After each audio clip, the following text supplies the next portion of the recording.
Buen día a todos. En esta clase vamos a abordar ahora sí las definiciones acerca del arte contemporáneo y vamos a explicarlas a partir de el recorrido en torno a una serie de prácticas desde 1945 hasta el presente.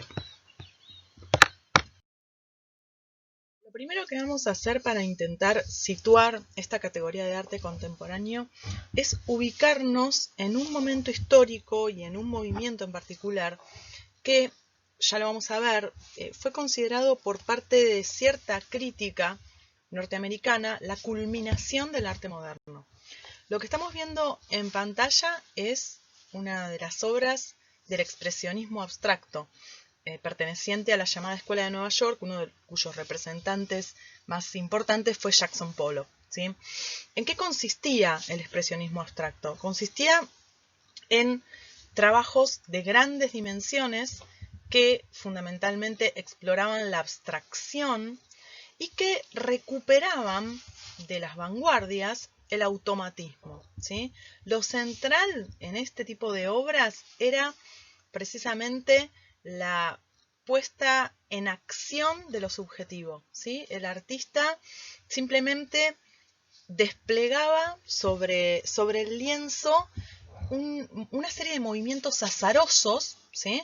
Que daban lugar a una imagen abstracta, no figurativa, y que evidentemente tenía rasgos expresionistas. Empieza a suceder que las interpretaciones en torno de estas obras tienen que ver con una especie de punto culminante de la pintura por la pintura misma, de la puesta en juego de las dimensiones puramente materiales, puramente del lenguaje absoluto y puro de la pintura. Vamos a reponer el contexto en el cual se da este tipo de producción. Estamos en la inmediata post-Segunda Guerra Mundial, ¿sí? Esta Segunda Guerra Mundial que destruyó el territorio europeo y que implicó en algunos casos la muerte y en otros casos la migración, el exilio de muchos artistas de las vanguardias históricas que en algunos casos se mudaron y se trasladaron a Estados Unidos, donde continuaron su producción. Por otro lado, y ya lo dijimos, Estados Unidos va a ser el gran ganador de esta contienda, ¿sí? Va a situarse a partir de la finalización de la Segunda Guerra Mundial en una posición hegemónica en el bloque capitalista. En este contexto, se da la emergencia de esta escuela de Nueva York que lleva adelante fundamentalmente el expresionismo abstracto en obras como las que acabamos de ver, y este expresionismo abstracto va a ser interpretado por un crítico que va a ser clave en este periodo, que es Clement Greenberg, que lo va a asociar con la autonomía absoluta del arte. Lo que hace Greenberg es sustituir la narrativa vasariana de Giorgio Vasari, ¿recuerdan? Acerca de lo que debe ser el arte, y va a plantear que la historia del arte, al menos la historia de la pintura, es una historia del autoexamen de las formas puras de ese lenguaje, ¿sí? En ese marco, esta comprensión de la pintura y en realidad de las distintas artes como una especulación, como un continuo investigar y debatir acerca de la naturaleza propia del lenguaje específico de cada arte, en este caso del lenguaje de las artes visuales, va a conducir a que estas obras que ponían en primer plano la materialidad de la obra porque la despojaban de toda imposición racional, ¿sí? Ponían en primer plano las posibilidades expresivas del lenguaje visual porque lo despojaban de cualquier otra intencionalidad, de cualquier otra estructuración previa.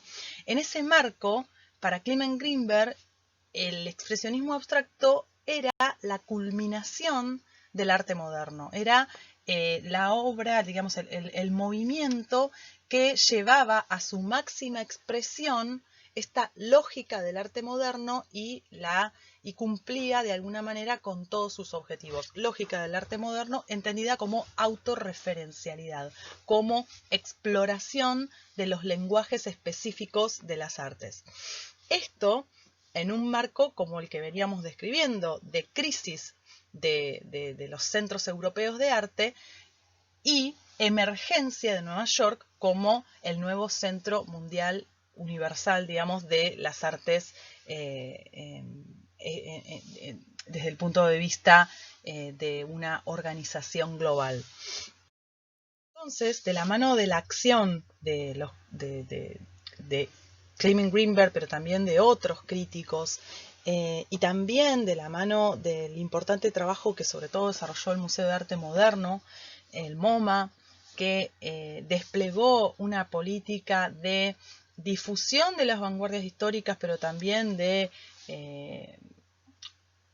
puesta en valor y difusión de su propia escuela de Nueva York, se construyó la idea de este nuevo centro ubicado en los Estados Unidos. Evidentemente aquí resonaban elementos que exceden las cuestiones inherentes y propias de lo artístico. Este es el contexto, y ya lo dijimos, el contexto y el marco de la Guerra Fría, ¿sí?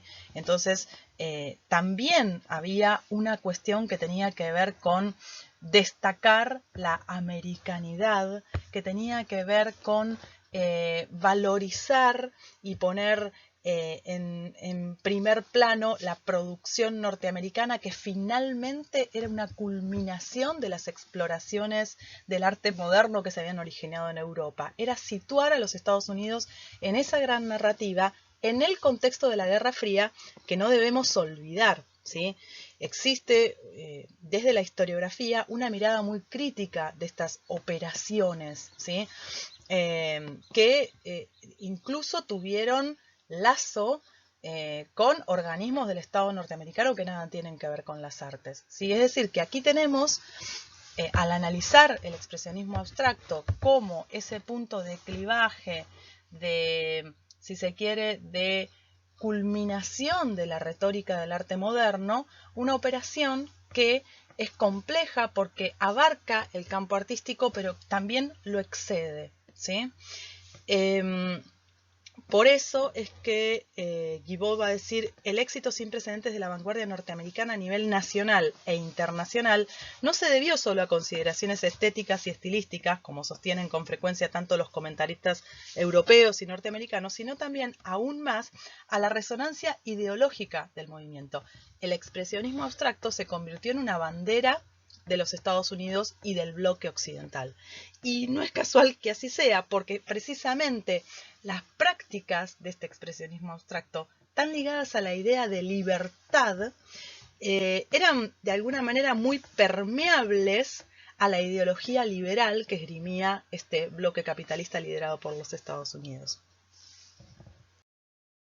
Independientemente de las resonancias ideológicas y geopolíticas de la operación de instalación del arte abstracto del expresionismo abstracto como culminación del arte moderno, lo que va a suceder a partir de ahí, con la emergencia de las llamadas neovanguardias, es que tanto Greenberg como otros críticos van a ser incapaces de explicar lo que sucedió a partir y en reacción a ese momento. A partir de los cuestionamientos al expresionismo abstracto y a veces sin cuestionamientos, en distintas partes del mundo y también en Estados Unidos van a surgir una serie de prácticas que van a funcionar con una lógica completamente diferente. En ellas no va a haber no va a funcionar la narrativa de que el arte es una reflexión y una exploración autorreferencial.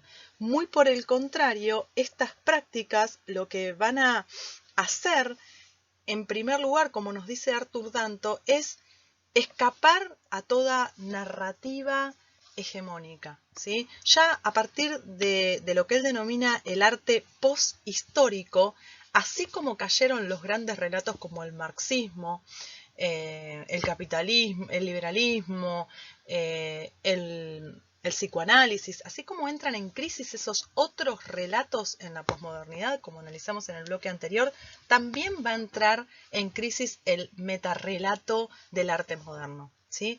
La producción de los 60 en adelante no va a ser posible de ser encasillada en ningún metarrelato que diga qué es lo que debe ser el arte, ¿sí? En definitiva, en la producción posterior a los 60, como nos dice Andrea Junta, irrumpe la realidad como un material estético, de modo tal que a partir de ese momento cualquier cosa que sea designada como arte va a ser arte, ¿sí?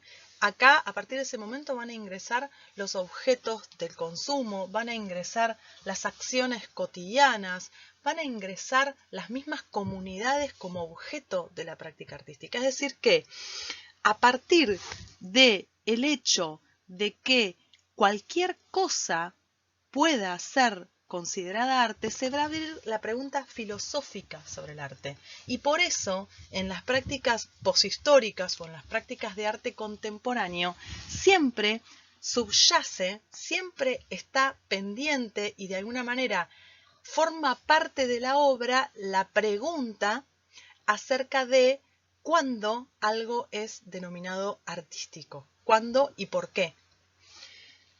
En definitiva, en el arte poshistórico todo va a estar permitido.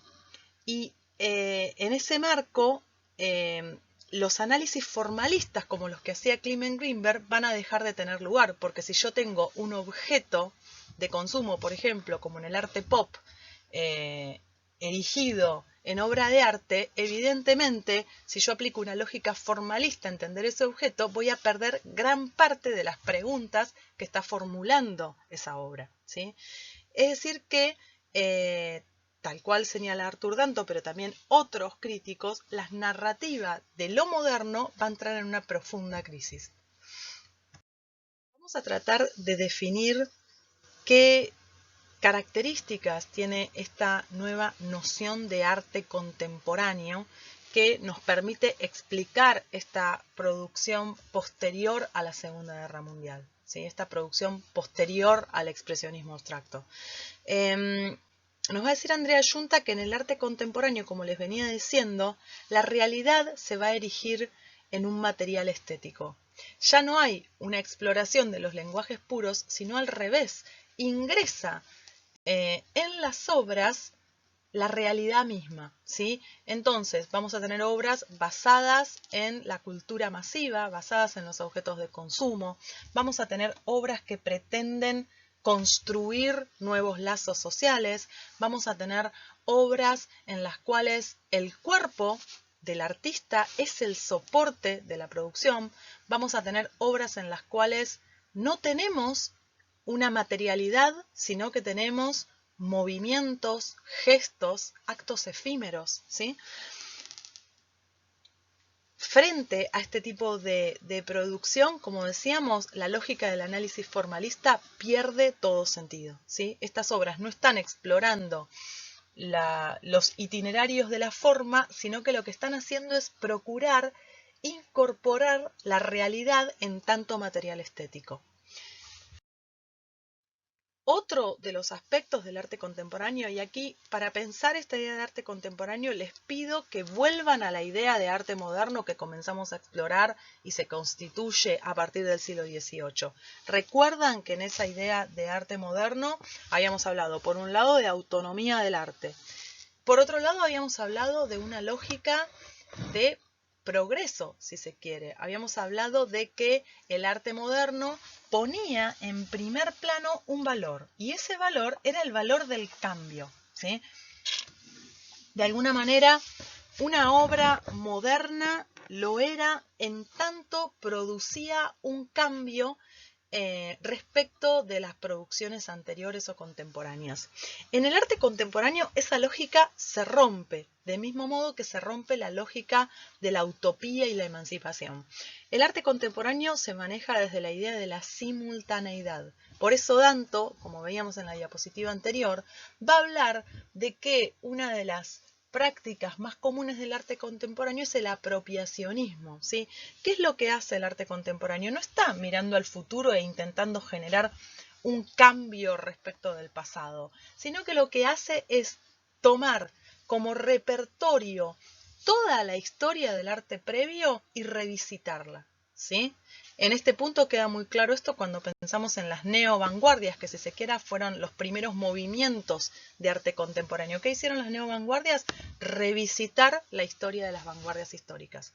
Y si analizamos las obras del arte contemporáneo de cualquier época, de cualquier momento, de cualquier contexto, en muchas de ellas lo que vamos a ver son referencias y apropiaciones de distintos momentos de la historia del arte previa.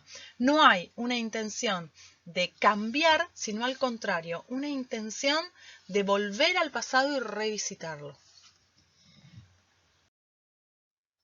De la mano de esto, el arte contemporáneo, las prácticas de arte contemporáneo ya no se van a plantear como grandes proyectos emancipadores. Habíamos dicho que asociado al arte moderno hay una fe en que el arte va a producir grandes transformaciones, grandes y radicales transformaciones. Cuando nosotros leemos los manifiestos artísticos de las vanguardias, cuando leemos la teoría estética neoclásica, cuando leemos a los críticos del arte moderno, vamos a encontrar que ellos están hablando, en definitiva, de una posibilidad emancipatoria a través del arte. Ellos van a decir, en la medida que se cumplan ciertas narrativas artísticas, se cumplan los objetivos de este arte moderno, los seres humanos van a alcanzar un estado de libertad y emancipación.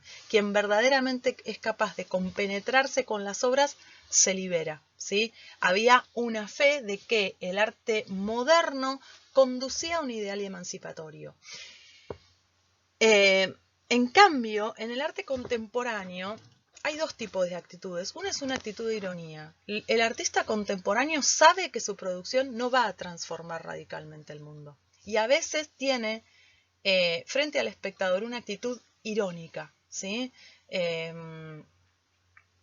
Cuando analicemos las obras creo que esto va a quedar bastante más claro.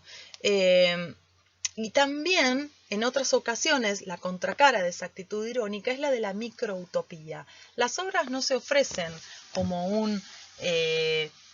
digamos, como un programa de transformación radical, pero a veces se presentan a sí mismas como microexperiencias que se ofrecen como una instancia de transformación a nivel micro, a nivel subjetivo, a nivel de una pequeña red, una pequeña comunidad de espectadores que es la que rodea y está cerca de esa obra. Es decir que la idea de que por vía de los procedimientos artísticos y de la expansión y del crecimiento y la mayor difusión de las prácticas del arte moderno se iba a llegar a un momento ideal de emancipación, entra en franca crisis y el arte contemporáneo apela a esas dos actitudes, la de la microutopía o la de la ironía. Hay, por otro lado, en el arte contemporáneo una permanente crítica a la representación. Y esto tiene que ver con la pregunta filosófica sobre el arte. Las prácticas de arte contemporáneo siempre están reflexionando sobre el problema de la representación, sobre el problema de las mediaciones entre la realidad y aquello que representa la realidad o las prácticas mediante las cuales accedemos a esa realidad. El lenguaje, la comunicación, el arte, ¿sí? Hay siempre en el arte contemporáneo una reflexión acerca del problema de la representación. no solamente de la representación en términos artísticos, sino de la representación como un problema, como una cuestión general que caracteriza la experiencia humana. Por otro lado, en el arte contemporáneo se van a redefinir los roles del artista y del espectador. De alguna manera, esta pregunta sobre el lenguaje, ¿sí? Esta distancia que existe entre el lenguaje y la realidad, que se hizo evidente sobre todo a partir de las teorías postestructuralistas que acompañan este momento de la segunda mitad del siglo XX hasta el presente, van a dar lugar a una redefinición de un lado del rol del espectador en la obra de arte, pero también del rol del artista. En definitiva, de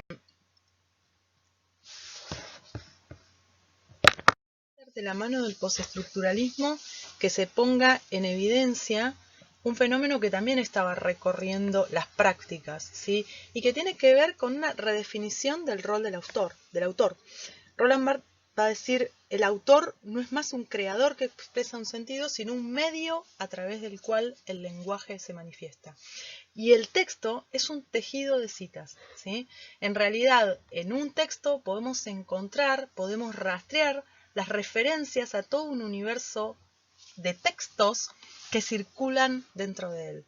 Y más allá de estas reflexiones que parten de la literatura y del análisis de textos, si nosotros analizamos esto en las prácticas de las artes visuales, las prácticas contemporáneas se caracterizan por el borramiento de la figura del autor.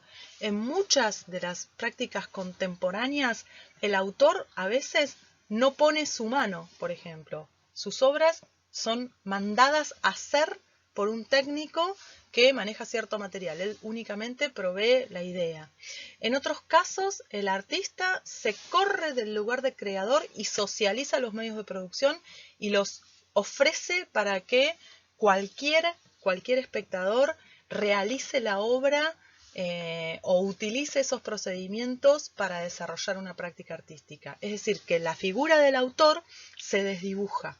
También se desdibuja cuando una obra se apropia de otras obras y las reproduce, ¿sí?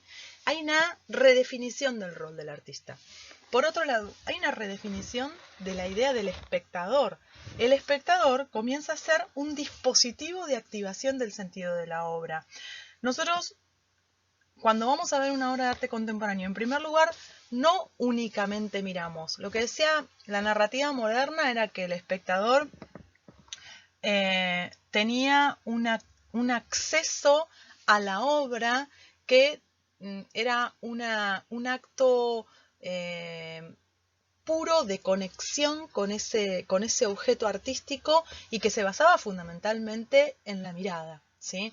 Las obras de arte contemporáneo nos obligan no solamente a mirar, nos obligan a participar, a poner el cuerpo, a reponer sentidos culturales que están alrededor de esas obras. En algunos casos nos obligan a no mirar, nos bloquean la mirada. Mirar es a partir de los años 60 imaginar, leer, recorrer, intervenir, desvelar, participar. De alguna manera, como nos dice Aurora Fernández Polanco, se construyen a partir del arte contemporáneo nuevas formas de mirar que redefinen el rol del espectador. Otra característica del arte contemporáneo es su rápida inserción en las instituciones y en el mercado, ¿sí?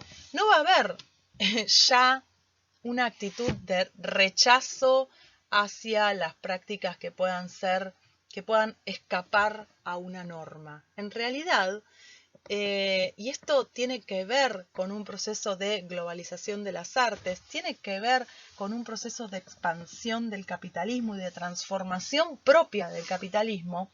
Prácticamente todo lo que se produce es capaz de ser incorporado a las lógicas institucionales del campo artístico y al mercado con una rapidez cada vez mayor.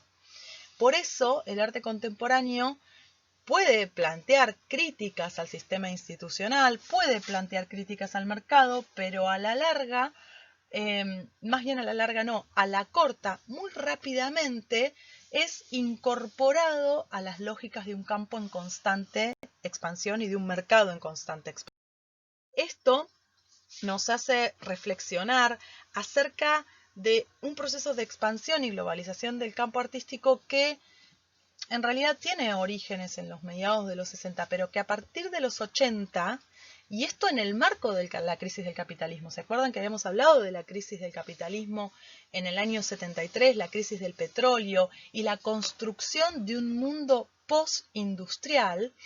En ese marco, gran cantidad de capitales, de excedentes de capital, encontraron como nicho para ubicarse y como parte de una inversión que puede ser rentable, el arte. En ese marco, especialmente desde finales de los 70, el mercado artístico internacional se expandió enormemente, ¿sí? Y tiene una lógica de fagocitar, de buscar un alimento cada vez mayor, y por eso incorpora un volumen cada vez más amplio de producciones, independientemente de los contenidos y de las lógicas que éstas manejen. Por otro lado, el circuito artístico, en definitiva, el campo artístico internacional, también se expandió enormemente. Va a emerger con mucha fuerza también sobre el final del siglo XX, un circuito internacional, institucional, caracterizado por grandes bienales internacionales que en distintas ciudades del mundo, San Pablo, Kassel, diferentes, Venecia, en diferentes países del mundo, van generando grandes exposiciones de arte internacional. Estas bienales son tantas que uno puede armar un circuito turístico y estar todo el año viajando, recorriendo esas grandes bienales. También se van a abrir grandes museos en distintas partes del mundo que van a incorporar al arte contemporáneo y también al arte moderno, y van a también incluso erigirse en grandes atracciones turísticas en los lugares tradicionales, pero también en lugares nuevos, como por ejemplo el Museo Guggenheim de Bilbao, ubicado en una zona, digamos, que no estaba inserta en el circuito internacional de arte. Ese museo se convirtió rápidamente en un centro internacional del arte y en una plataforma desde la cual se expone el arte contemporáneo y el arte moderno. Por otro lado, el circuito comercial internacional también se va a ampliar y van a existir grandes ferias de arte internacional, y van a existir también galerías que están situadas en la misma galería, la misma empresa, en definitiva, situada en distintas ciudades importantes del mundo. También va a haber circuitos alternativos en los espacios públicos, en los espacios culturales independientes, que también van a proliferar en este tiempo, aunque en muchos casos no atraen los recursos de estos excedentes del capitalismo que se vuelcan a las artes. También se va a desarrollar un circuito artístico muy activo en el cual algunas ciudades del mundo van a tener un rol muy activo en un marco que, como dijimos, está descentralizado. Es decir, que la expansión y la globalización del campo artístico van a tener que ver muchísimo con esta rápida inserción internacional del arte contemporáneo, esta rápida inserción, institucional y de mercado del arte contemporáneo. Y ahora vamos al otro de los puntos que estaba introduciendo antes, que es la existencia de múltiples centros de producción. Nos dice Andreas Junta en su texto, a partir de los 60 ya no hay un único centro. Nueva York tuvo en el arte del expresionismo abstracto un último, digamos, momento en el cual las narrativas lo marcaban como un centro. Pero en realidad empieza a ocurrir que, como dice Andrea Junta también, ocurren movimientos de innovación que ella denomina vanguardias simultáneas al mismo tiempo en distintas partes del mundo. Y el mundo, la idea de arte contemporáneo se caracteriza por valorizar la existencia de múltiples centros de producción. Ya no hay un eje puesto en los centros europeos o en Estados Unidos como centro de la producción artística internacional. El arte contemporáneo ocurre al mismo tiempo en múltiples centros de producción. Bien, decíamos que esta emergencia de estas prácticas contemporáneas se va a desarrollar desde mediados del siglo XX y se va a hacer muy evidente a partir de un momento histórico muy particular que son los años 60 y 70, ¿sí? En múltiples centros de producción, como veníamos diciendo, de modo simultánea en distintos centros de producción. Ya vamos a ver cuando veamos arte argentino cómo en buena parte estas neovanguardias que se perfilan en el ámbito internacional tienen un correlato y los artistas argentinos son parte importante en la construcción de estas nuevas formas de entender el arte. Nos vamos a parar en este momento en esas neovanguardias de los años 60 y 70, un conjunto de movimientos artísticos que se dan en simultaneidad en distintos centros del arte mundial, que se dan en forma paralela y que, como decíamos, van a implicar la puesta en práctica de procedimientos que ya son imposibles de entender desde la idea de arte moderno, ¿sí? De hecho, estos movimientos de los 60 y 70, las neovanguardias, van a ser objeto de miradas historiográficas que en muchos casos fueron muy condenatorias, ¿sí? Peter Bürger, uno de los autores que los chicos de historia ya conocen porque han trabajado en relación a las vanguardias, va a decir que la neovanguardia, es decir, el arte pop, el arte óptico, el arte, los happenings, el arte de acción, todos esos movimientos de los 60 y 70 son una mera repetición malversada de los procedimientos rupturistas de la vanguardia. Efectivamente, las neovanguardias van a volver al repertorio de las vanguardias de inicios de siglo y de alguna manera lo van a replicar y lo van a profundizar, ¿sí? Para Bürger es una vuelta que es una especie de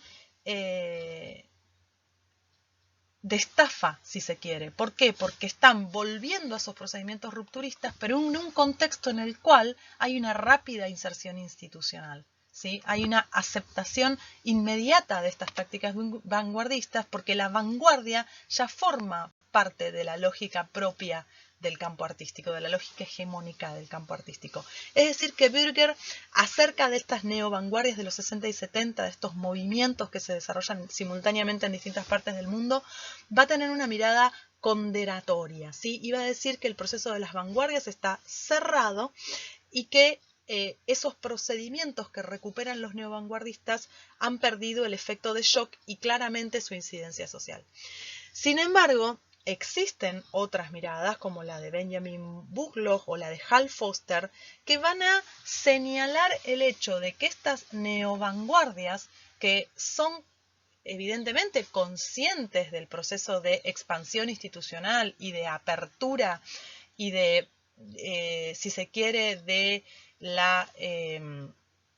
la tendencia a aceptar los procedimientos vanguardistas del campo artístico del momento, aún así tienen una reserva de sentido que es crítica, ¿sí? Buchloh va a decir que las neovanguardias critican la espectacularización de la cultura en la sociedad de masas. En un mundo en el que todo está estetizado, pensemos en esta idea de la cultura de masas, ¿no? Lo que tenemos es, por vía de las industrias culturales, una estetización general de la experiencia. Las neovanguardias, por vía de los procedimientos rupturistas, van a venir a llamar la atención acerca de esa estetización. Esta realidad que forma parte de las obras como material estético, según las lecturas que aceptan el poder crítico de las neovanguardias va a ser una realidad que es cuestionada sobre todo en las dimensiones el problema de la representación, el problema de las mediaciones y el problema del lenguaje, ¿sí? Las nuevas miradas van a decir que las neovanguardias la serie de tendencias estéticas que se derivan de ellas tienen un potencial crítico, ¿sí? Que es necesario explorar y recuperar, ¿sí? Lo que vamos a hacer ahora es recorrer algunas de estas neovanguardias de los 60 y 70 para poder reconocer en ellas en qué medida la narrativa del arte moderno ya no funciona para entenderlas y debemos pensarlas como arte contemporáneo, ¿sí? También para que ustedes sean capaces de leer y de posicionarse frente a ellas, intentando comprender cómo se insertaron en el contexto en el cual tuvieron lugar a la luz de los cambios históricos que estuvimos mencionando. Y además las vamos a tomar como un antecedente, como un punto de origen de una nueva concepción acerca de las prácticas artísticas que luego vamos a explorar distinguiendo los procedimientos que han caracterizado al arte contemporáneo hasta el presente, ¿sí? Con esto quiero decir, con las neovanguardias vamos a explorar la historia del arte por última vez en tanto movimientos artísticos. A partir de allí, a partir del trabajo que hagamos con las neovanguardias, vamos a suspender la lógica de los movimientos porque seríamos incapaces de reconstruir todos los movimientos que han caracterizado la historia del arte universal desde los 70 hasta el presente y vamos a hablar de una pléyade de procedimientos estéticos que están vigentes en el arte contemporáneo. Luego lo vamos a desarrollar más esto para que se entienda. Bien, vamos a ver algunas de estas obras, de estos movimientos que en los 60 y 70 propusieron un nuevo modo de entender el arte. No vamos a recorrer todos los movimientos de las neovanguardias, solamente algunos, ¿sí? Los que más nos resuenan para explicar la categoría de arte contemporáneo. Uno de ellos es el pop, ¿sí? El pop que se va a desarrollar en distintas partes del mundo y que lo que plantea el arte pop, acá vemos obras de Rauschenberg, de Hamilton, luego vamos a ver obras de Andy Warhol, lo que hace es dialogar con la cultura masiva, ¿sí? Lo que hace es incorporar elementos de estas industrias culturales que están en plena vigencia en los años 60 y que estructuran la experiencia vital de los sujetos en tanto objetos de arte o como parte de obras de arte, ¿sí? Entonces Rauschenberg va a trabajar, al igual que lo va a hacer Warhol, con ese ícono de la americanidad y con ese ícono también de los objetos de consumo, que es la botella de Coca-Cola. Ese diseño, ¿sí? Ese objeto que claramente es producto de acciones de diseño, ¿sí? Que acompañan nuestra vida cotidiana, que es un símbolo de la expansión de la cultura norteamericana y la incorpora en un objeto de arte, ¿sí? En esa obra que se llama Coca-Cola Plan en 1958, ¿sí? Hamilton dialoga, ¿sí? Incorpora elementos de las publicidades, toma elementos de esta cultura, de esta prensa, que es uno de estos medios de comunicación de masas y de las publicidades, y hace esta obra que es claramente irónica. Fíjense que acá está funcionando esa idea de lo irónico que describíamos del arte contemporáneo en esta obra que se titula muy irónicamente ¿y qué es lo que hace a los hogares de hoy tan diferentes, tan atractivos? ¿Sí? Fíjense qué tipo de elementos de la cultura masiva está incorporando en esos hogares que además están atravesando esta transformación cultural que decíamos a partir de la modificación del rol de la mujer, el cuestionamiento de la idea tradicional de familia, etc. ¿Sí? El pop, como decíamos, va a dialogar con esa cultura masiva, ¿sí? Por eso transforma este rostro de Marilyn Monroe a partir de procedimientos digitales y lo convierte en una imagen pasible de ser repetida y reproducida tal cual era ella misma en tanto figura del ámbito artístico, ¿sí? Fíjense cómo en las diferentes obras lo que hay es una tensión entre la cultura, lo que se entiende como cultura masiva y lo que se entiende como cultura de élite, ¿sí? Hace un cuadro con la Coca-Cola, ¿sí? O sea, de ese objeto de consumo hace un cuadro para una galería, para un museo de arte, ¿sí? Y lo hace con caseína, ¿sí? Es decir, fíjense que está siempre poniendo en crisis la idea de representación. Otra de las notas particulares del arte moderno. Del arte contemporáneo, perdón. Está diciendo el lenguaje, las mediaciones, está poniendo en primer plano el problema del lenguaje, el problema de la representación, el diálogo que existe entre una supuesta realidad objetiva y las construcciones que hacemos acerca de esa realidad. La construcción del mito de un artista célebre, la construcción de un objeto de consumo, ¿sí? La construcción de una obra de arte en tanto tal, ¿sí? El hiperrealismo, que es otra de estas neo-vanguardias, también va a trabajar con el mundo del consumo masivo, va a problematizar sobre todo las prácticas de consumo, ¿sí?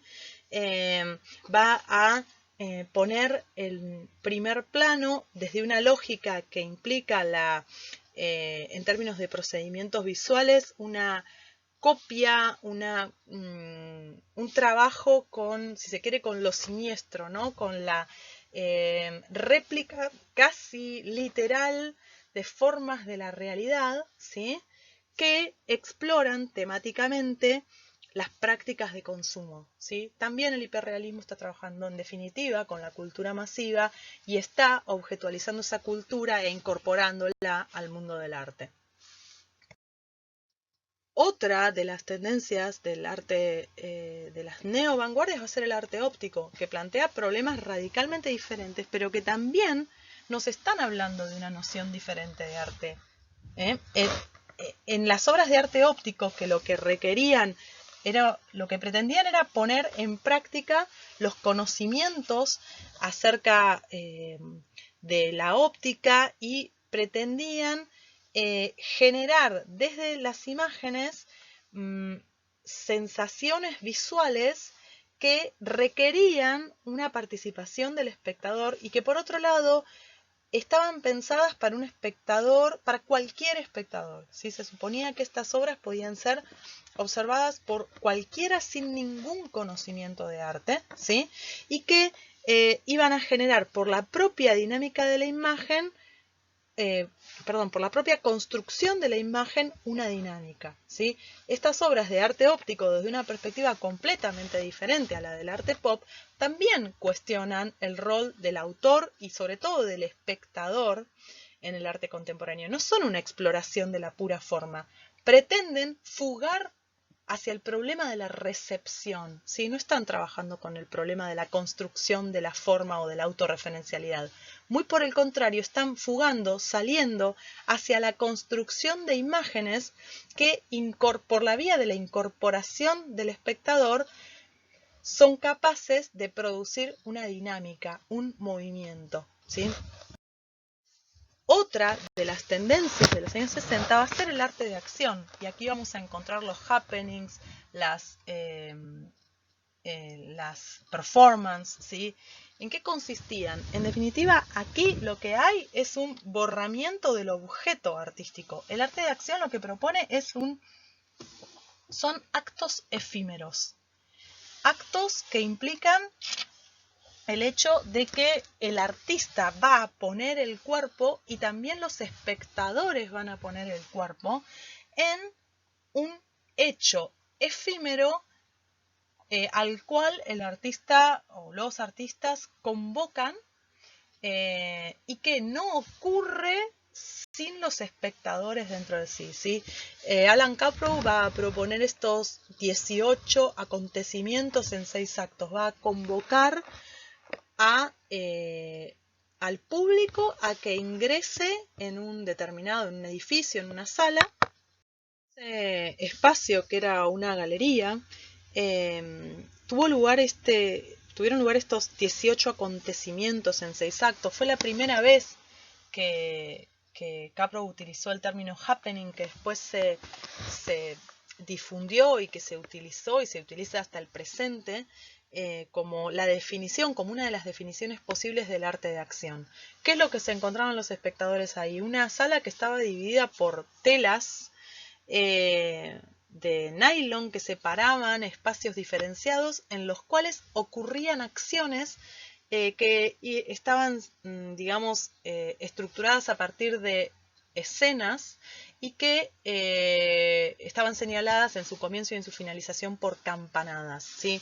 Dentro de este espacio había obras de Capra de su periodo previo. Él había formado parte del expresionismo y tenía obras, digamos, hechas desde otro lugar, en otra tónica. Pero en definitiva, lo importante de esta idea del arte de acción es que tanto esta como las obras de Fluxus, por ejemplo, movimiento en el que participaba Yoko Ono, una de las personas asociadas a los Beatles, es decir, estos movimientos del arte de acción lo que proponen son acciones efímeras. No hay posibilidad de recuperar este hecho, ¿sí? Planteaban la desmaterialización de la obra de arte, ¿sí? Lo que quedó de estos procesos, de estos hechos que a veces implicaron actos en el espacio público, actos imprevistos o actos premeditados y preparados. En definitiva, ofrecían a los espectadores experiencias en las cuales tenían que poner el cuerpo para realmente vivenciarlas. O sea, el soporte de las prácticas es el cuerpo. Sobre estas experiencias solamente quedan registros, ¿sí? Ahora bien, aún estos registros fueron incorporados luego al mercado del arte y a las instituciones del arte, ¿sí? Otra de las tendencias de las llamadas neovanguardias es el minimalismo, ¿sí?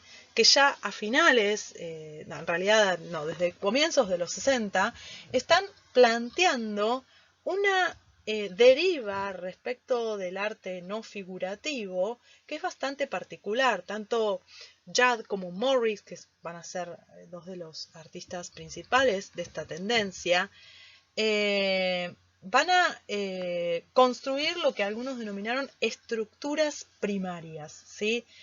Formas que en la mayoría de los casos no son construidas por la mano del artista, sino que son mandadas a construir, que apelan a materiales nuevos, materiales de las nuevas tecnologías, que construyen formas geométricas puras en general, paralelepípedos que parten de formas geométricas puras, que, como vemos en este caso, son construidas por el espectador en tanto una obra unitaria, porque en realidad lo que vemos son distintos fragmentos ubicados en la pared, y el espectador la construye desde su mirada en una obra unitaria. Y además, en tanto acto de mirar, la mayoría de las obras del minimalismo intervienen en el espacio. Ahora vamos a ver una imagen que muestra esta característica. Lo vemos en esta obra de Flavin, por ejemplo, pero también lo podemos rastrear en otras obras de Morris y de otros representantes del minimalismo. Estas estructuras primarias basadas en formas geométricas están adosadas a las paredes, están interviniendo el espacio, a veces por el uso de espejos, a veces por el uso de, en este caso, de luces que generan un ambiente e intervienen en el espacio en el cual están participando, y además porque en general están atravesando ese espacio e impidiendo la circulación, ¿sí? el minimalismo rompe con la posibilidad de un espectador que mira en términos abstractos. Está mirando desde una posición concreta que a veces es incluso limitada por la propia obra artística, ¿sí? Es decir, que con el minimalismo también se están construyendo los rasgos de esta noción de arte contemporáneo, estas prácticas que deben ser pensadas desde otros conceptos. Tendencias de los 60 y 70 fue el arte del paisaje o land art, que planteó la realización de grandes intervenciones, en general en espacios deshabitados, en las cuales el soporte de la práctica es el propio ambiente natural, es la naturaleza, ¿sí? Y desde allí se despliegan una serie de preguntas acerca de cuál es la esencia de la práctica artística. También aquí lo que hay es una desmaterialización en términos de que es imposible mercantilizar esta práctica. Son prácticas, en definitiva, efímeras o que están además supeditadas a las transformaciones de la naturaleza e inabarcables y no se pueden reponer, vender, museificar, ¿sí? Por supuesto que el mercado luego museificó los registros de estas acciones. Esta misma línea, otra de las exploraciones de los 60 y 70 fue el arte del cuerpo, en el cual el cuerpo del artista, tal cual sucede con los happenings, es el soporte de la acción, ¿sí? Oppenheim lo que hizo es quedarse quieto al sol con un libro encima de él, ¿sí? Y fíjense cómo allí el material de la obra es su propio cuerpo, ¿sí? Pero también la obra en sí es la acción, es producto de esta acción en la cual intervienen los elementos de la naturaleza que van a generar el efecto y la pigmentación de la piel del artista. Fíjense el manifiesto de arte corporal lo que planteaba. El arte corporal ya no tiene por qué producir belleza, sino lenguaje, un lenguaje inédito, no codificado, que rechazado por la historia y la razón sea capaz de hablar del cuerpo aquí y ahora con el fin de preparar también el mañana. Todavía vemos aquí en este manifiesto ecos de una misión emancipatoria del arte, ¿no? Por eso las neovanguardias son un punto de inflexión y, si se quiere, son una transición entre lo moderno y lo contemporáneo, pero ya son imposibles de ser entendidas desde una narrativa pura de lo moderno.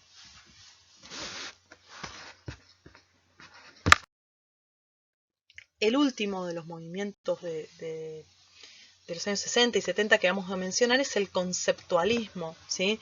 Un movimiento muy vasto y que de alguna manera ha permeado sus procedimientos a prácticamente todas las prácticas del presente, porque justamente el conceptualismo se comienza a preguntar acerca de la esencia del problema de la representación y de la cuestión filosófica del arte, como nos decía Arthur Danto.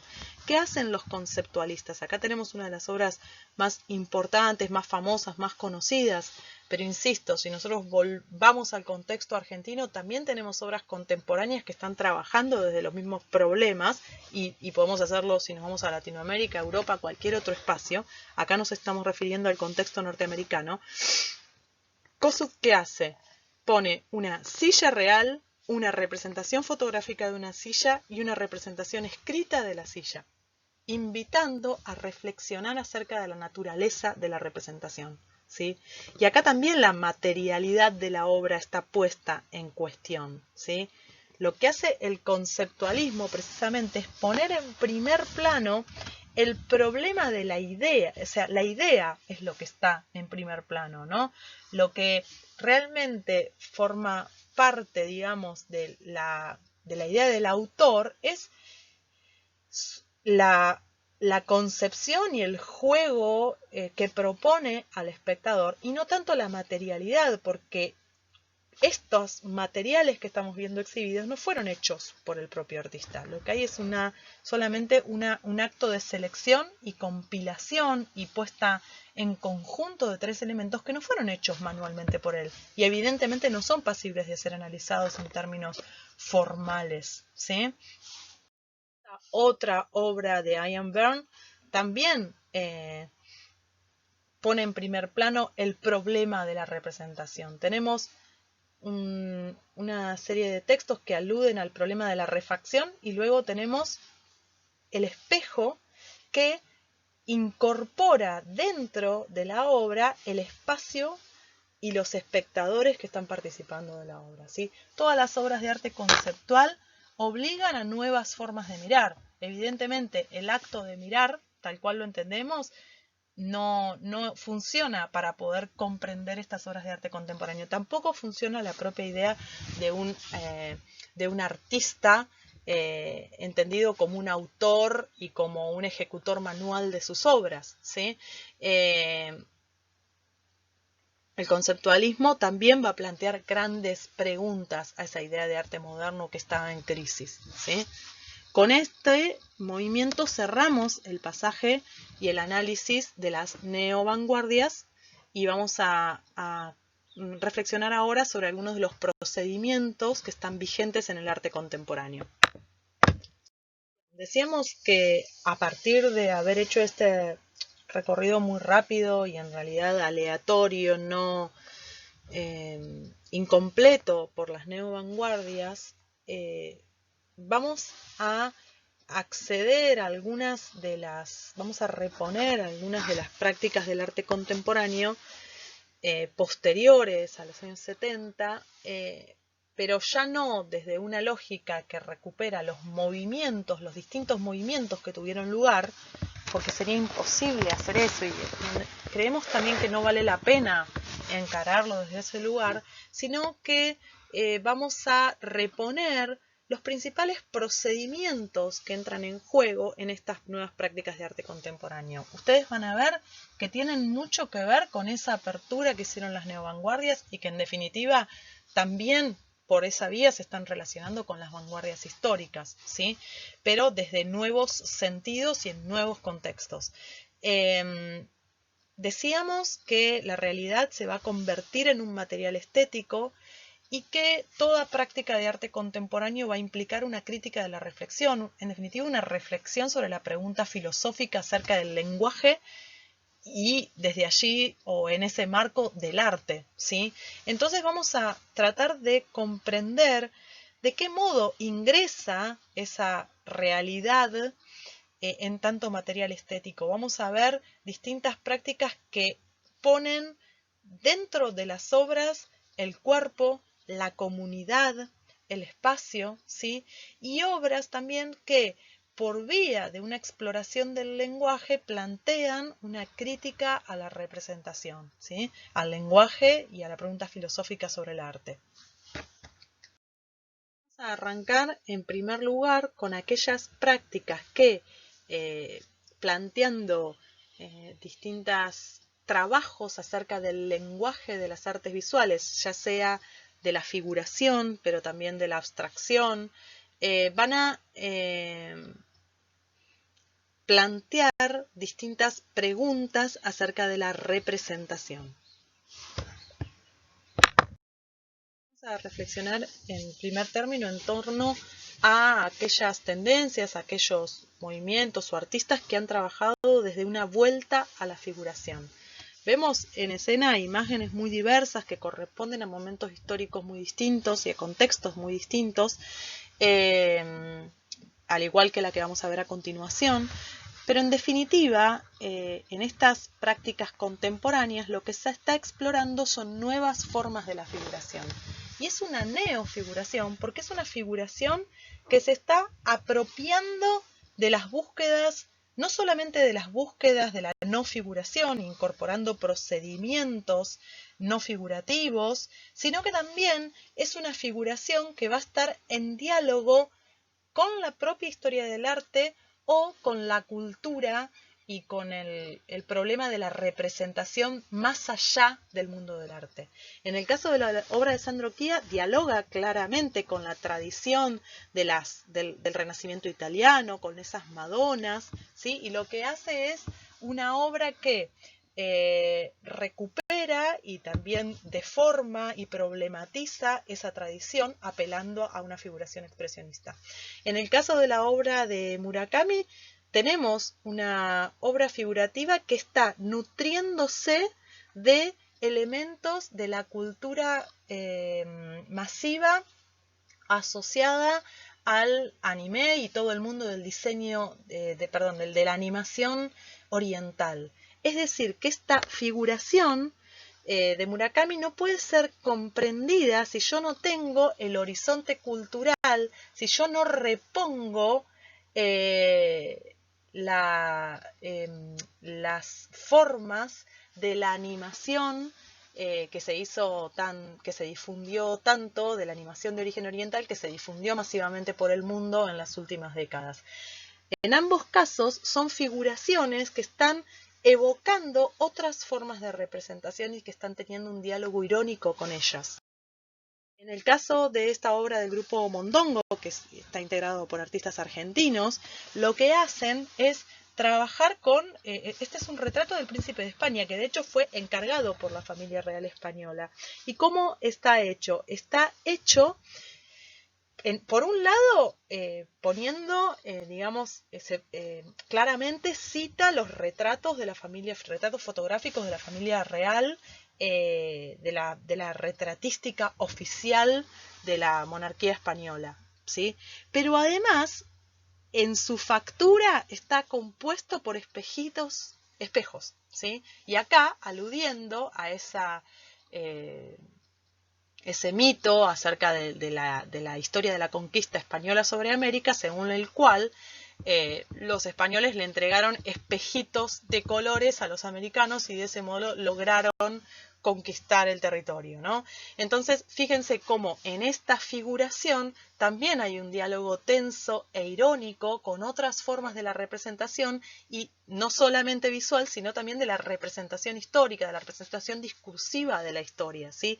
Todas estas neofiguraciones tienen una apropiación de los procedimientos de la vanguardia, incluso de la vanguardia en sus exploraciones de la no figuración, ¿sí? Esto en definitiva es un collage, ¿sí? Y además tienen un diálogo y una reflexión acerca de las posibilidades de la representación en términos amplios, no solamente artísticos, sino sociales. En la abstracción, la neo-abstracción, también hay búsquedas que que problematizan o que, digamos, avanzan mucho más allá de la exploración de la pura forma. Acá tenemos una obra de Albert Elhen, que es, en realidad, bueno, forma parte de los expresionismos alemanes de los años 70 y 80. Bueno, digamos, independientemente del movimiento al cual pertenece, si nosotros analizamos esta obra que trabaja en principio con elementos no figurativos, ¿sí? En realidad lo que está haciendo, y esto lo vamos a ver en toda la producción no figurativa que trabaja desde una clave contemporánea, también está planteando el problema de la representación, ¿sí? Porque después de la exploración de la pura forma, después de Malevich, después de Mondrian, esto lo que plantea es una tensión entre realidad e imagen. Si nosotros observamos esta obra, está dialogando con las formas de representación posibles desde la computación, ¿sí? Lo que hace es imitar, retomar e incorporar en el arte las herramientas que tienen programas como por ejemplo el Paint, ¿sí? O cualquier programa de edición de imagen por computadora, ¿sí? Entonces, se está incorporando al mundo del arte por vía de una obra no figurativa estos procedimientos que pertenecen a ese ámbito de la cultura masiva y que problematizan la cuestión de la no figuración y en definitiva de la representación artística. Desde los años 60, 70 en adelante, el video y la fotografía se incorporan como lenguajes legitimados en el mundo del arte, y se van a incorporar también desde prácticas que van a problematizar el medio y que van a plantear la tensión entre realidad e imagen. Keith Cottingham lo que hace en este retrato ficticio es la construcción de un ser humano ficticio, ¿sí? Estos niños que vemos retratados no existen. Es decir, que la obra está problematizando el lenguaje de la fotografía, el lenguaje que nos dice Barthes, nos dicen distintos teóricos, estaría mostrando, sería la posibilidad de dejar una huella visual de la realidad. Justamente la obra lo que hace es problematizar esa posibilidad y lo que nos muestra es una ficción. Podemos ver en Open Book, esta obra de Aconci, que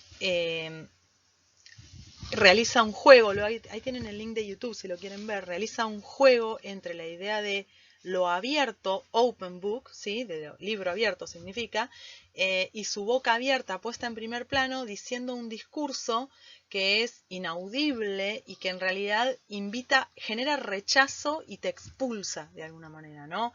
El video, que es el formato visual de lo íntimo, de lo maleable, de lo cotidiano, si se quiere, por oposición al cine, está jugando todo el tiempo con el problema de lo privado, de la privacidad, ¿sí? Y está problematizando los propios medios de su lenguaje. En el ámbito de la arquitectura también, en tiempos contemporáneos, o en lo que podríamos denominar una arquitectura posthistórica, se van a producir una serie de, digamos, de modificaciones que tienen que ver en definitiva con una crisis de la idea de la arquitectura moderna, que ustedes saben que tiene una pregnancia muy importante y fue súper importante a la hora de definir los paradigmas de la arquitectura internacional, ¿sí? Y que también, tal cual lo vimos en el caso del expresionismo abstracto, formó parte de una estrategia norteamericana que tiene que ver con la apropiación de la arquitectura moderna europea y una internacionalización desde los Estados Unidos. Eso que llamamos el estilo internacional. Con la crisis de la modernidad en la arquitectura se va a producir una pérdida de la identidad disciplinar que va a tratar de reponerse apelando a distintos elementos. El deconstructivismo y el posmodernismo lo que van a hacer es apelar a teorías extra arquitectónicas para redefinir la identidad una vez que entran en crisis los valores de la arquitectura moderna. En el posmodernismo lo que se va a buscar es reponer las particularidades de lo local, se va a buscar criticar ese internacionalismo modernista, recuperando elementos de las tradiciones locales, de las tradiciones no modernas y también recuperando elementos de, si se quiere, la simbología, el carácter representacional de la arquitectura, ¿sí? Las arquitecturas posmodernas lo que van a hacer es apelar nuevamente a lo representacional y a la idea de la fachada como una pantalla, como una imagen que representa y transmite determinados valores. El deconstructivismo, por otro lado, lo que va a hacer es apelar a una crítica a las formas modernas desde una transformación de esas formas básicas, ¿no? Va a intentar explorar esas formas de la modernidad deformándolas por vía del uso de los nuevos materiales, ¿sí? Va a recuperar nuevamente lo irregular, lo orgánico, las curvas, la articulación con formas que están cuestionando esa racionalidad propia del arte moderno. En el ámbito de la arquitectura también, en tiempos contemporáneos, o en lo que podríamos denominar una arquitectura posthistórica, se van a producir una serie de, digamos, de modificaciones que tienen que ver en definitiva con una crisis de la idea de la arquitectura moderna, que ustedes saben que tiene una pregnancia muy importante y fue súper importante a la hora de definir los paradigmas de la arquitectura internacional, ¿sí? Y que también, tal cual lo vimos en el caso del expresionismo abstracto, formó parte de una estrategia norteamericana que tiene que ver con la apropiación de la arquitectura moderna europea y una internacionalización desde los Estados Unidos. Eso que llamamos el estilo internacional. Con la crisis de la modernidad en la arquitectura se va a producir una pérdida de la identidad disciplinar que va a tratar de reponerse apelando a distintos elementos. El deconstructivismo y el posmodernismo lo que van a hacer es apelar a teorías extra arquitectónicas para redefinir la identidad una vez que entran en crisis los valores de la arquitectura moderna. En el posmodernismo lo que se va a buscar es reponer las particularidades de lo local, se va a buscar criticar ese internacionalismo modernista, recuperando elementos de las tradiciones locales, de las tradiciones no modernas y también recuperando elementos de, si se quiere, la simbología, el carácter representacional de la arquitectura, ¿sí? Las arquitecturas posmodernas lo que van a hacer es apelar nuevamente a lo representacional y a la idea de la fachada como una pantalla, como una imagen que representa y transmite determinados valores. El deconstructivismo, por otro lado, lo que va a hacer es apelar a una crítica a las formas modernas desde una transformación de esas formas básicas, ¿no? Va a intentar explorar esas formas de la modernidad deformándolas por vía del uso de los nuevos materiales, ¿sí? Va a recuperar nuevamente lo irregular, lo orgánico, las curvas, la articulación con formas que están cuestionando esa racionalidad propia del arte moderno. Vamos a recuperar ahora aquellas prácticas en las cuales se hace evidente el ingreso de la realidad como un material estético, ¿sí? Y dentro de ellas vamos a recuperar aquellas que tienen el espacio como un soporte definitivo, como un soporte, como el verdadero soporte de las prácticas, ¿sí? En este caso lo que vemos en pantalla es una instalación. Instalaciones que tienen en realidad un origen en el minimalismo, ¿sí? Dan Flavin se menciona como un antecedente, como un antecesor de estas instalaciones, ¿sí? Y de alguna manera en el arte de acción también se generaban instalaciones. Lo que vemos en pantalla es la instalación de Doris Salcedo, una artista colombiana, que en la Tate Gallery en Londres lo que hizo fue generar una grieta real en ese espacio de esta galería central en el ámbito del arte contemporáneo. La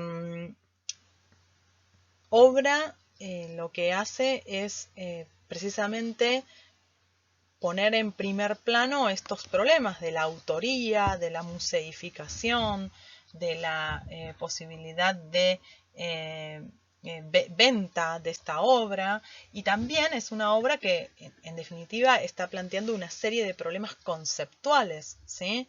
Este procedimiento de la instalación es muy común en el arte contemporáneo y implica la intervención, la generación de un ambiente en un determinado espacio a partir de modificaciones que hacen los artistas, y ese ambiente debe ser recorrido y debe ser transitado con el cuerpo de los espectadores. El soporte de la obra va a ser el propio espacio y el cuerpo de los espectadores. También pensando en la construcción del espacio como material de las prácticas artísticas en el arte contemporáneo, podemos pensar en las intervenciones, ¿sí? Que constituyen prácticas de modificación del espacio, particularmente acá lo vamos a enfocar en torno al espacio público, ¿sí? Cuando los artistas intervienen en ese espacio público generando una determinada experiencia en los espectadores. Esta obra de Hans Haacke, además, vamos a ver que tiene una fuerte dimensión conceptual, ¿sí? La obra se llama Al final vencieron, Austria, 1988, y está refiriéndose a un monumento que los nazis hicieron cuando toman Austria, ¿sí? La obra lo que hace es problematizar en qué medida cuando los nazis van expandiéndose por Europa, encuentran adhesión en la población. Y lo que hace es, en ese espacio público, reconstruir un monumento efímero que las autoridades nazis hacen en Austria cuando ocupan el territorio, y además evoca el momento en el cual gran cantidad de la población local estaba vitoreando ese monumento y participando del acto que se desarrolló en ese momento. Es decir que la obra pone en cuestión la historicidad del espacio público, ¿sí? Lo que hacen las intervenciones en definitiva es problematizar los usos del espacio, ¿sí? Y además por vía de estas referencias históricas que, como vemos, requieren un espectador entrenado. El que ve esto sin tener ninguna información acerca de la historia que precede la construcción de ese monumento, no va a poder reponer el sentido de la obra, ¿sí? Entonces, esta obra la utilizamos para ejemplificar este tipo de intervenciones en el espacio público que también tienen su origen en las neovanguardias, pero que son un procedimiento común del arte contemporáneo. Sylvia Grüner también hace una intervención en el espacio público y lo que hace es, en uno de los muros que separa Estados Unidos de México, escenificar mediante estos objetos del arte tradicional que ubica en ese muro los significados o en realidad la denuncia acerca de las condiciones que atraviesan aquellos migrantes que intentan pasar la frontera norteamericana. Las vías por las cuales la realidad va a entrar en las obras, decíamos, es el cuerpo, ¿sí? Y el body art, tal cual se entendía en los 60 y en los 70, sigue vigente en la actualidad. De hecho, vemos una obra de Ana Mendieta, que era una artista latina en Estados Unidos, mujer, que justamente a partir de sus obras va a problematizar no solamente la idea del cuerpo como soporte de las prácticas, sino del cuerpo como una superficie social, además de biológica, ¿sí? Es muy interesante esta obra en la cual ella hace un trasplante de pelo facial y se pone barba, justamente problematizando el lugar de lo femenino y de lo masculino. La traemos a colación porque el arte del cuerpo en tiempos contemporáneos siempre está problematizando el cuerpo como una superficie social, el cuerpo como un soporte no solamente de la práctica artística, sino de las representaciones que acerca del cuerpo se generan a nivel social. La obra del artista que vemos en la parte inferior de la pantalla directamente responde a 9 cirugías que ella se hace en su cuerpo, justamente poniendo en cuestión digamos, el tipo de prácticas que no solo desde lo artístico, sino en realidad por fuera de lo artístico plantean intervenciones estéticas sobre el cuerpo, ¿sí? Es decir que en el arte del cuerpo, en tiempos contemporáneos, no solamente se problematiza la idea del soporte, sino que también se problematizan las representaciones que en torno del cuerpo se generan, ¿sí?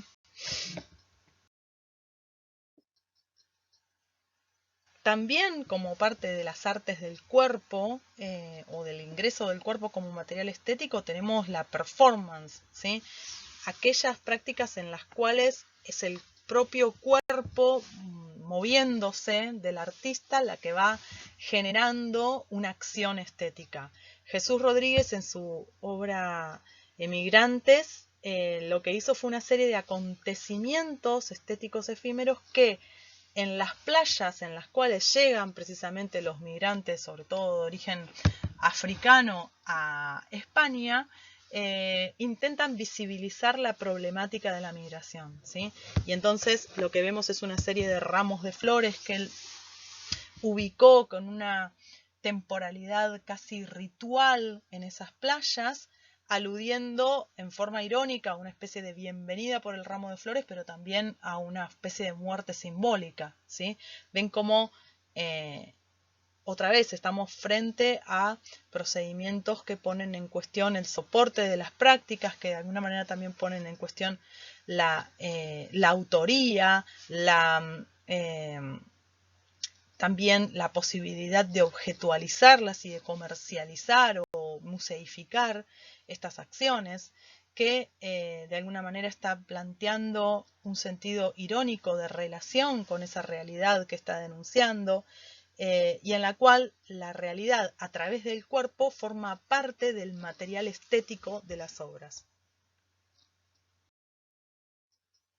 Otra de los modos en los cuales la realidad va a formar parte de las obras es aquella serie de prácticas en las cuales la comunidad es objeto de la práctica, ¿sí? Y acá tenemos toda una tendencia de arte activista que en realidad se podría remontar a los 60 también, y que tiene que ver con prácticas que lo que hacen es vincularse directa o indirectamente con movimientos sociales y tratan de visibilizar las problemáticas sociales apropiándose tanto de las tácticas y estrategias propias de la política como socializando las prácticas del arte de modo tal de ponerlas en función de un objetivo político. A esto le llamamos arte activista o arte militante, se lo podría denominar también, y lo que vemos en pantalla como un ejemplo es una acción del colectivo Reclaim the Streets en los años 90 que en un contexto de privatización del espacio público a través de fiestas organizadas espontáneamente y convocando a la gente, intentaba visibilizar y cuestionar ese problema mediante procedimientos artísticos.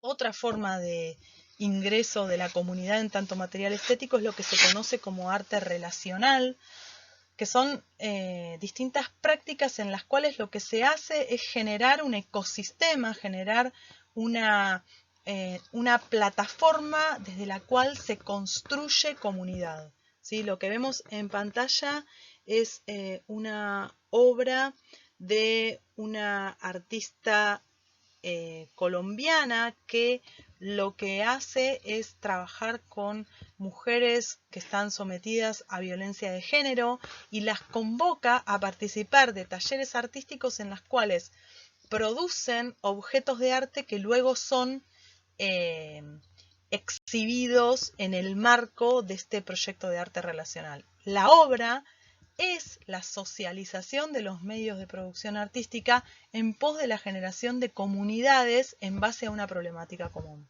¿sí?